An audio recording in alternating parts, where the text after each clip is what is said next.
اعوذ باللہ من الشیطان الرجیم بسم اللہ الرحمن الرحیم ان الذین آمنوا وعملوا الصالحات، بے شک جو لوگ ایمان لائے اور انہوں نے نیک اعمال کیے، وَأَخْبَتُوا إِلَىٰ رَبِّهِمْ، اور انہوں نے اپنے رب کے سامنے عاجزی اختیار کی۔ اخبتو عاجزی اختیار کرنا۔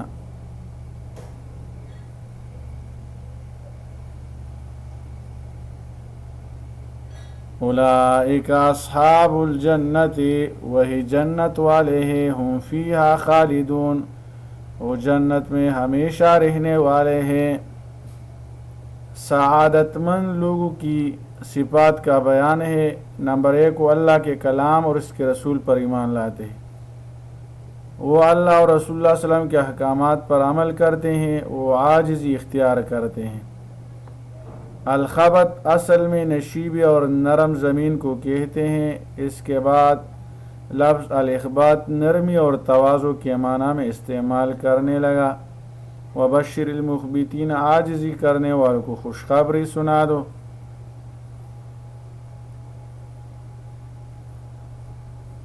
یہ حقیقی مومن کی صفات ہے۔ مثل الفریقین کالاعمی والاصم، دونوں فریقوں کی مثال ایسے ہیں۔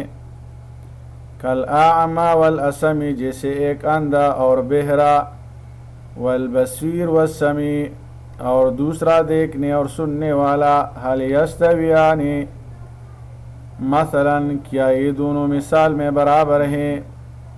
افلا تذکرون، تو کیا تم نصیحت حاصل نہیں کرتے؟ کافر کو اندھے اور بہرے سے اور مومن کو دیکھنے اور سننے والے سے تشبیہ دی گئی ہے۔ کافر حق بات دیکھنے سے اندھا اور حق کے دلائل سننے سے بہرا بنتا ہے۔ اس کے برعکس مومن حق دیکھ کر اس کی پیروی اور حق کے دلائل کو سن کر باطل سے اجتناب کرتا ہے۔ دونوں کے طرز عمل اور انجام کے مختلف ہونے کا بیان ہے۔ یہاں فریقین کے طرز عمل کی سارا مثال سے وضاحت فرمائی گئی ہے۔ مومن اپنی عقل سے کام لینے کے لیے اپنے اعضاء و جوارح سے کام لیتا ہے۔ وہ دیکھنے، سننے اور سمجھنے کے بعد حق بات قبول کرتا ہے، اس پر عمل پیرا ہوتا ہے۔ وَلَقَدْ جَاءَتْ رُسُلُنَا إِبْرَاهِيمَ بِالْبُشْرَىٰ، اور یقیناً ہمارے بھیجے ہوئے فرشتے آئے ابراہیم علیہ السلام کے پاس خوشخبری لے کر۔ قالوا سلاما، انہوں نے سلام کیا۔ قال سلام، ابراہیم علیہ السلام نے بھی سلام فرمایا۔ فما لبث ان جاء بعجل حنیذ، پھر کچھ دیر نہ گزری تھی، ان جاء بعجل حنیذ، کہ ابراہیم علیہ السلام بنے ہوئے بچڑے کے گوشت کو لے کر آئے۔ وہ لے آئے۔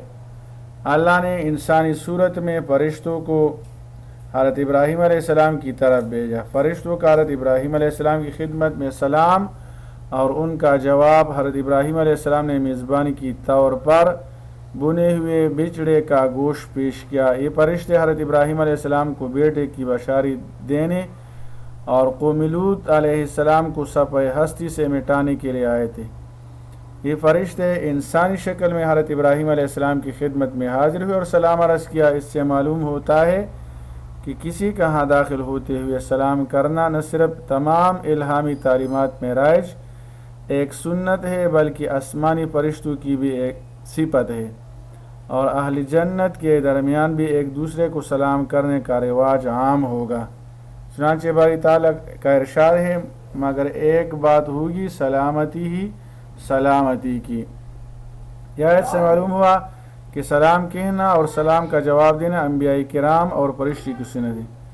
نیز گھر میں موجود اچھے کھانے سے مہمانوں کی تواضع و خدمت کرنا بھی انبیاء کرام کی سنت طریقہ ہے۔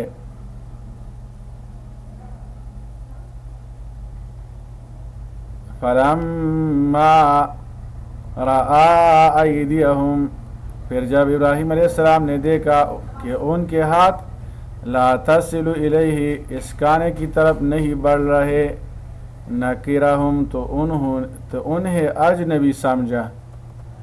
وَأَوْجَسَ مِنْهُمْ خِيفَةً اور دل میں ان سے خوف محسوس کیا.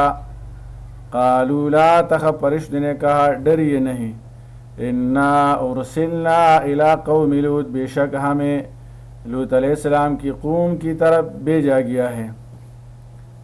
فرشتوں کی کھانے کی طرف رغبت نہ کرنے پر حضرت ابراہیم علیہ السلام کو خوف محسوس ہوا، جس پر مہمانوں کے فرشتے ہونے اور عذاب دینے کے لیے حضرت لوط علیہ السلام کی قوم کی طرف بھیجے جانے کی وضاحت کی گئی. چونکہ فرشتے انسانی شکل میں آئے تھے، اس لیے حضرت ابراہیم علیہ السلام شروع میں انہیں انسان ہی سمجھے اور ان کی مہمان کے لیے بھنے ہوئے بچڑے کا گوشت لے آئے. لیکن چونکہ وہ فرشتے تھے اور کچھ کھانے کی ضرورت نہیں پڑتی، اس لیے انہوں نے کھانے کی طرف ہاتھ نہیں بڑھایا. اس زمانے میں یہ رسم تھی کہ اگر کوئی شخص میزبان کے یہاں کھانا پیش ہونے کے بعد نہ کھائے تو یہ اس بات کی علامت سمجھی جاتی تھی کہ وہ مہمان کی حیثیت سے نہیں آیا بلکہ کسی اور ارادے سے آیا ہے.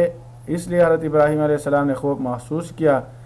اس موقع پر فرشتوں نے ان کے پاس بھیجے جانے کے مقاصد واضح کر دیے.